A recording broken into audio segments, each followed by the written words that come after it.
Como estudiante de psicología, al sumergirme en lo que es la teoría de la identidad social de Tafel y Turner, no puedo dejar de sentir como una dualidad constante, ya que por un lado la teoría me ofrece una estructura claramente lógica para entender por qué tendemos a agruparnos, y por otro lado mi sensibilidad ante la realidad social me obliga a cuestionar si estas estructuras no son, en el fondo, las prisiones de nuestra propia individualidad.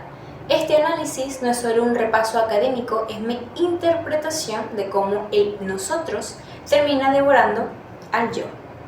Al analizar la identidad nacional me encuentro en una encrucijada, ya que la teoría nos dice que sí, que permanecer en una nación nos da cierta seguridad y en un sentido de continuidad histórica. Sin embargo, mi duda es realmente genuina. ¿Realmente esto nos une? ¿Realmente la identidad social o nacional solo nos separa o nos une del resto del mundo? He llegado a la conclusión de que la identidad nacional funciona más que todo como una comunidad imaginada, que si bien nos permite sentir empatía por un compatriota que jamás hemos visto, también activa muy gravemente, de forma casi automática, el favoritismo endogrupal. Creo que el problema surge cuando esa distintividad positiva del que habla Tafel se convierte en etnocentrismo.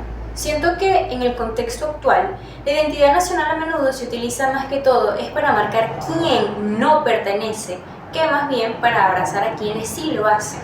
Nos une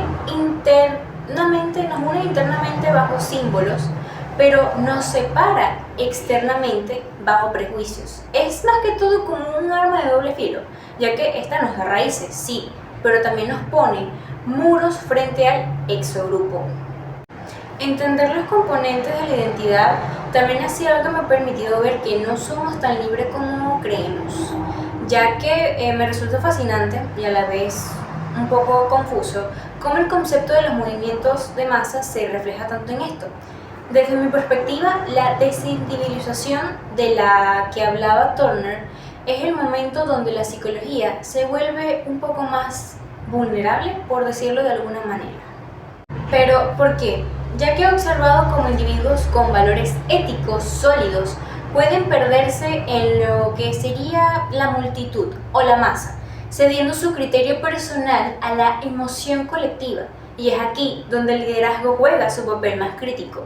Si, en dado caso, el líder es un prototipo del grupo, pero ese prototipo está basado en el resentimiento o la superioridad, la identidad social claramente se convierte en un motor de conflicto más que en cualquier otra cosa. Donde mi criterio se vuelve un poco más firme es en la cuestión de los estereotipos. Sinceramente creo que los estereotipos de género son una de las afectaciones más graves que enfrentamos hoy en día.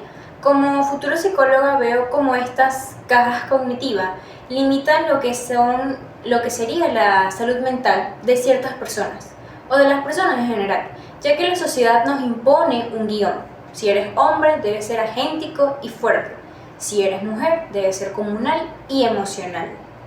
Y estos estereotipos no son solo etiquetas, son barreras de identidad, afectan la autoestima de las personas, de los estudiantes, limitan sus ambiciones y lo peor de todo, generan una amenaza del estereotipo que nos hace rendir menos solo por el miedo a confirmar que lo que otros dicen es cierto. Entonces, lo mismo ocurre con los estereotipos sociales. Nos movemos en un mundo de etiquetas rápidas donde la identidad personal queda aplastada literalmente por el prestigio o el desprestigio de la clase social a la que pertenecemos. Para cerrar este análisis, mi posición es clara. La identidad social es necesaria para sobrevivir en comunidad, pero debe ser una identidad consciente, porque no podemos permitir que el proceso de categorización social nos vuelva ciegos ante la humanidad del otro. La teoría de la identidad social nos explica el cómo funcionamos, pero ojo, no nos obliga a quedarnos atrapados en el prejuicio o la rigidez de los roles de género.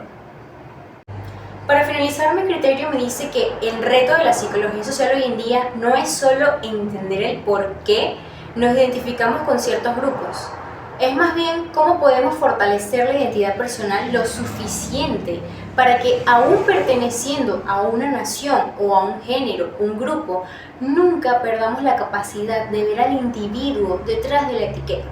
Y bueno, al final del día soy más que una ciudadana, un estudiante, soy un sujeto en constante construcción que decide cada día no dejarse definir totalmente por los estereotipos que la sociedad ya tiene preparados para mí. Muchas gracias.